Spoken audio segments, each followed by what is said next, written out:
ക്യാമ്പയിനും നടക്കുന്നത്. അധ്യാപകർ ഈ മയക്കുമരുന്ന് വിൽപ്പനയുടെ ഭാഗമാകുന്ന സംഭവം വളരെ ഗൗരവമുള്ള ഇതാണ് കിട്ടിയിരിക്കുന്നത്. 3 അധ്യാപകർ അറസ്റ്റിലാണ്. വളരെ ഷോക്കിംഗ് ആയിട്ടാണ്. ഒരു ഡോക്ടർ അറസ്റ്റിലാണ്, ഒരു പ്രാക്ടീസിങ് ഡോക്ടർ അറസ്റ്റിലാണ്. കേസാണ്. അറസ്റ്റാണോ നോക്കണം, കേസാണ്. വലിയ ഷോക്കിംഗ് ആയിട്ടുള്ള കാര്യമാണ്. അധ്യാപികമാർ കൂടി ഇതിൽ ഉൾപ്പെട്ടിട്ടുണ്ട് എന്ന് പറയുന്നത് എത്രമാത്രം ഈ ലഹരി മരുന്ന് വ്യാപിപ്പിച്ചിട്ടുണ്ടെന്നും അതിൻ്റെ നെറ്റ്വർക്ക് എത്ര വലുതാണെന്നുള്ളതിൻ്റെ ഒരു വലിയ ഇതാണ് റിയാക്ഷൻ. അപ്പോൾ തൂഫാൻ നടക്കുന്നത് കൊണ്ടാണ് അതിശക്തമായി കർശനമായി ആ പദ്ധതി സർക്കാർ നടപ്പാക്കുകയാണ്. നമ്മളൊരു പ്രയോറിറ്റി പ്രോഗ്രാമാണ് തൂഫാൻ എന്ന് പറഞ്ഞാൽ ഗവൺമെൻറ്റിൻ്റെ.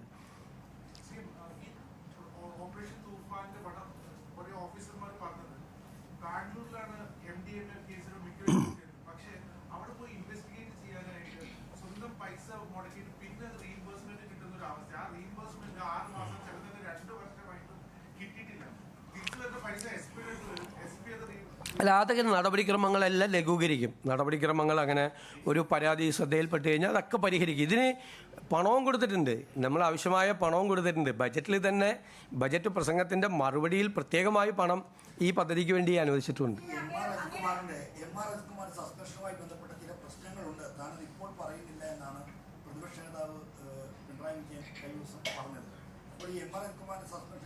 നടപടിക്രമങ്ങൾ പാലിച്ചല്ല എന്ന വിമർശനമാണ് അദ്ദേഹം മുന്നോട്ട് വെക്കുന്നത്. അദ്ദേഹം എന്താണെന്ന് പറയുന്നില്ല. അപ്പോൾ എന്താണ് സർക്കാർ ഇക്കാര്യത്തിൽ പറയാൻ? മാത്രമല്ല ഈ DGPയുടെ പുതിയ പ്രൊമോഷനിലെ തീരുമാനം എന്തെങ്കിലും? നമ്മൾ ആ കേസൊക്കെ ഒരു ധൃതിയും കൂടാതെ സമചിത്തതയോടുകൂടി ഏകാഗ്രതയോടുകൂടി കാര്യങ്ങൾ മനസ്സിലാക്കി SIT രൂപീകരിച്ച ആദ്യത്തെ മന്ത്രിസഭാ യോഗത്തിൽ ആ SITയുടെ അന്വേഷണത്തിൻ്റെ ആദ്യത്തെ റിപ്പോർട്ട് കിട്ടി. ആദ്യത്തെ റിപ്പോർട്ടിലെ കാര്യങ്ങളനുസരിച്ചുകൊണ്ട് അവരെ ബന്ധപ്പെട്ട ഉദ്യോഗസ്ഥരെ സസ്പെൻഡ് ചെയ്തു. പിന്നീട് രണ്ടാമത്തെ റിപ്പോർട്ട് കിട്ടി. ആ രണ്ടാമത്തെ റിപ്പോർട്ട് DGP പരിശോധിച്ച് ഈ അഡീഷണൽ DGPക്ക് അദ്ദേഹത്തെ കേൾക്കാനുള്ള അവസരം കൊടുത്ത്, മനസ്സിലായില്ലേ, നടപടിക്രമങ്ങൾ പൂർത്തിയാക്കി നടപടിയെടുത്തു. ആഭ്യന്തര മന്ത്രിയെ കണ്ട്, ഞാൻ കണ്ടു, ഫയൽ കണ്ട് നടപടിയെടുത്തു. എല്ലാ നടപടിക്രമങ്ങളും പൂർത്തിയാക്കിയിട്ട് അതിൻ്റെ ഇടയിൽ കുറേ മാധ്യമങ്ങൾ അദ്ദേഹത്തെ രക്ഷപ്പെടുത്താൻ വേണ്ടി മുഖ്യമന്ത്രി ആഭ്യന്തരമന്ത്രിയും കൂടി ശ്രമിക്കുന്നു എന്നൊക്കെ ഒരുപാട് വാർത്ത കൊടുത്തു. 2 മാസമാണ് ഗവൺമെൻറ് വന്നതിന് ശേഷം ആദ്യത്തെ മന്ത്രിസഭാ യോഗത്തിലെടുത്ത തീരുമാനം 2 മാസം തികഞ്ഞപ്പോഴേക്കും അത് നടപ്പാക്കി. ഇപ്പം മാധ്യമങ്ങൾ പലതരത്തിലുള്ള വാർത്തകൾ കൊടുത്തു. മാധ്യമങ്ങളെ വാർത്ത അനുസരിച്ച് ഒരാളെ പിറ്റേ ദിവസം രാവിലെ സസ്പെൻഡ് ചെയ്യാൻ പറ്റുമോ? അതുകൊണ്ടാണ് CAT സെൻട്രൽ അഡ്മിനിസ്ട്രേറ്റീവ് ട്രൈബ്യൂണലിൽ പോയിട്ടൊരു സ്റ്റേ പോലും കിട്ടാതിരുന്നത്. എന്തുകൊണ്ടാണ്? നടപടിക്രമങ്ങൾ പൂർത്തിയാക്കി ഭംഗിയായിട്ടാണ്, ചിട്ടയായിട്ടാണ് അത് ചെയ്തത്. ഞാൻ നിങ്ങളോടന്ന് പറഞ്ഞല്ലോ, നിങ്ങളിങ്ങനെ ധൃതി കൂട്ടല്ലേ. ഗവൺമെൻറ്റിൻ്റേതായ നടപടിക്രമങ്ങളുണ്ട്, ഒരു പ്രൊസീജിയർ ഫോർമാലിറ്റീസ് ഉണ്ട്. ഒരു ഉദ്യോഗസ്ഥനെതിരായി നമുക്ക് നടപടിയെടുക്കാൻ പറ്റുമോ? റിപ്പോർട്ട് കിട്ടാതെ, നമ്മുടെ കയ്യിൽ റിപ്പോർട്ട് കിട്ടാതെ. ആദ്യത്തെ റിപ്പോർട്ട് കിട്ടിയപ്പോൾ ആദ്യത്തെ ഉദ്യോഗസ്ഥന്മാർക്കെതിരായി നടപടിയെടുത്തു. രണ്ടാമത്തെ റിപ്പോർട്ട് വന്നപ്പോഴാണ് ഇദ്ദേഹത്തിൻ്റെ ഇൻവോൾവ്മെൻറ്റ് എന്താണെന്ന് 1, 2, 3, 4 ആയിട്ട് നമ്മുടെ മുമ്പിൽ വന്നത്. അതിൻ്റെ പുറത്തല്ലേ നമുക്ക് നടപടിയെടുക്കാൻ പറ്റുള്ളൂ. മാധ്യമങ്ങളിൽ വാർത്ത വന്നുകൊണ്ട് പിറ്റേ ദിവസം കയറി ഗവൺമെൻറ് നടപടിയെടുത്താൽ ഗവൺമെൻറ് കോടതിയിൽ കേസ് വരുമ്പോൾ എന്തു പറയും? എപ്പോഴും പ്രൊസീജിയർ ഫോർമാലിറ്റീസ് കീപ്പ് ചെയ്യേണ്ട ജോലി ഗവൺമെൻറ്റിൻ്റെയാണ്. ഗവൺമെൻറ് അത് ചെയ്തതിന് എത്രമാത്രം വിമർശനങ്ങളാണ്. ഒരാഴ്ചയെ 10 ദിവസം വൈകി എന്ന് പറഞ്ഞുകൊണ്ട് എന്തെല്ലാം കാര്യങ്ങളാണ് വന്നത്. നിങ്ങൾ ആലോചിച്ചാൽ മതി. ഞാൻ മാധ്യമങ്ങളെയൊന്നും വിമർശിക്കുന്നില്ല. ബഹളം ഉണ്ടാക്കല്ലേ. ഞാൻ മാധ്യമങ്ങളെയൊന്നും വിമർശിക്കുന്നില്ല, ഒരു മാധ്യമങ്ങളെയും വിമർശിക്കുന്നില്ല. പക്ഷെ നിങ്ങളൊരു ആത്മപരിശോധന നടത്തണം.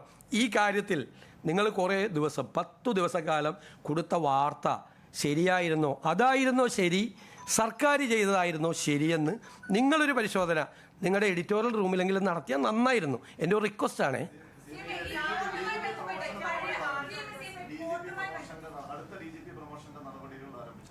ഇല്ല, അതൊക്കെ ആസ് യൂഷ്വൽ അതൊക്കെ നടക്കും. നടത്തി കഴിയുമ്പോൾ നിങ്ങൾ അറിയിക്കാം.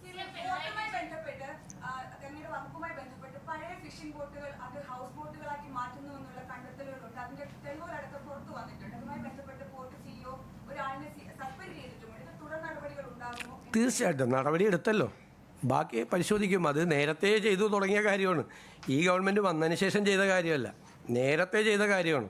അപ്പോൾ അത് ശ്രദ്ധയിൽപ്പെട്ടപ്പോൾ അത് അന്വേഷിച്ച് നടപടിയെടുത്തു. ബാക്കിയുള്ള തുടരന്വേഷണം ആസ് യൂഷ്വൽ നടക്കും.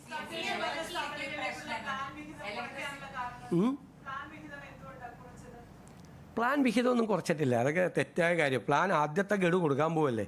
പ്ലാൻ വിഹിതം കുറച്ചതിൻ്റെ കാര്യം അസംബ്ലിയിൽ എത്ര പ്രാവശ്യം പറഞ്ഞതാണ്. 35,000 കോടി രൂപയുടെ പ്ലാൻ ഉണ്ടാക്കി വെച്ചിട്ട് അതിൽ 20,000 കോടി ഇല്ല. കേന്ദ്ര സർക്കാരിൽ നിന്ന് കിട്ടിയേക്കും റവന്യൂ ഡെഫിസിറ്റ് ഗ്രാൻഡ് 14,000 കോടി. കേന്ദ്ര സർക്കാർ 16ാം ധനകാര്യ കമ്മീഷൻ 2.8% കേരളത്തിന് തന്നേക്കും. അപ്പോൾ 2.32 കിട്ടിയുള്ളൂ. അപ്പോൾ 5,000 കോടി പോയി.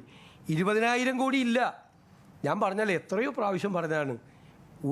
ഒരു ധനകാര്യമന്ത്രിയും ഫേസ് ചെയ്യാത്ത ക്രൈസിസ് ആയിരുന്നു. എന്നിട്ട് ഞങ്ങൾ 5,000 കോടിയെ കുറച്ചുള്ളൂ പ്ലാനിൽ നിന്ന്.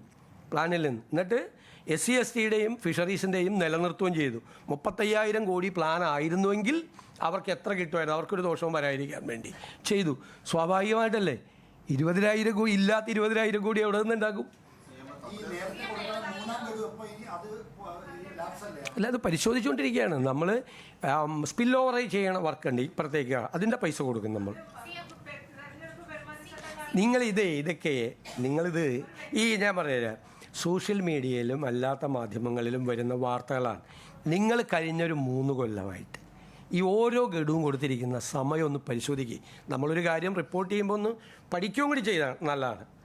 കഴിഞ്ഞ 2-3 വർഷം, ഞാൻ എന്നോട് റിക്വസ്റ്റാണ്, 2-3 വർഷങ്ങളിൽ ഇത് ആദ്യം ഒരു ഫിനാൻഷ്യൽ ഇയർ തുടങ്ങുമ്പോൾ കൊടുക്കേണ്ടത് എപ്പോഴാണ് കൊടുത്തത്? ഡിസംബറിൽ കൊടുക്കേണ്ടത് എന്നാ കൊടുത്തത്? ഡിസംബറിൽ കൊടുക്കേണ്ടത് 3ാം ഗഡുവാണ്. ആ 3ാം ഗഡു കൊടുത്തു കഴിഞ്ഞാലുള്ള മാർച്ച് 31-ന് ഫിനാൻഷ്യൽ ഇയർ തീരുകയാണ്. ഇത് ഫിനാൻഷ്യൽ ഇയർ തീരുന്നതിൻ്റെ തലേദിവസം കൊണ്ടേ കൊടുക്കുകയാണ്. പിറ്റേ ദിവസം ട്രഷറി അടയ്ക്കുകയാണ്. അങ്ങനെയൊക്കെ ചെയ്തൊരു സംസ്ഥാനമാണിത്. മനസ്സിലായേ? നമ്മൾ കൊടുക്കുക, നമ്മുടെ ഗവൺമെൻറ് വന്നതാണ്. ഇത് നമ്മൾ പരിശോധിക്കണം. അതായത് 16ാം ധനകാര്യ കമ്മീഷൻ ഒരു പ്രശ്നം കൂടി ഉണ്ടാക്കിയിട്ടുണ്ട്. അതുകൊണ്ട് നിങ്ങൾ മനസ്സിലാക്കിക്കോ, കേരളത്തിൽ റൂറൽ ഏരിയ കുറവാക്കിയിട്ടാണ് കാണിച്ചിരിക്കുന്നത്. 300 കോടിയാണ് റൂറൽ ഏരിയയ്ക്ക് കൊടുത്തിരിക്കുന്നത്. കാരണം കേരളത്തിൽ സെൻസസ് ടൗണുകളുണ്ട്. സെൻസസ് ടൗൺ പലതും പഞ്ചായത്താണ്.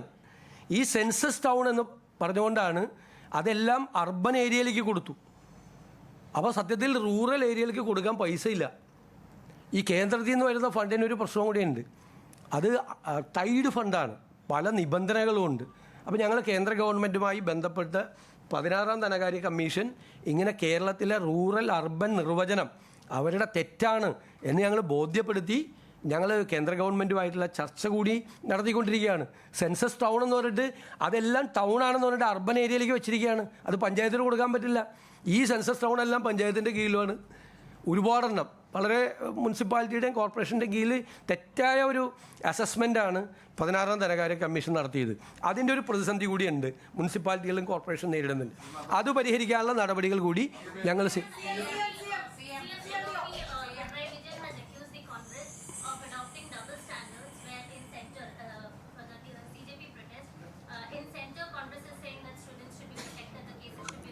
I have already explained. He has written a letter, and I have that letter was forwarded to Honorable Home Minister. They will take action accordingly.